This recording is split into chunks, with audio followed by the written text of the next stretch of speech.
Anting Kudu saking Pak Ratno Gading tercinta. Iki Pak Ratno iki penggemar Anting kok. Tengge marbang. Apa Ting? Melotrok wae Ting. Diunggahke. Aduh. Iki mau yo biang kerok marake kancane salah gerakan jan. Aku lho dompo ya. Kanca papat iki mau salah dhewe Anting Pak, engko dicowok iki kudune. Aja mesakake. Dek nang kene iki kos lho. Asline saka Tulungagung nang kene kos aja sok dicowok. Iya. Bayar kuliah ya nganggo duit wayangan. Rung mandange barang. Ya Pak Dewa. Hah?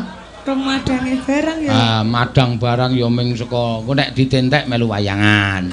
Nek ditisih prei. Ora ya. Bener mau bar cerita kok. Iki det kosku entek Mbak aku wingi mangan buah wae.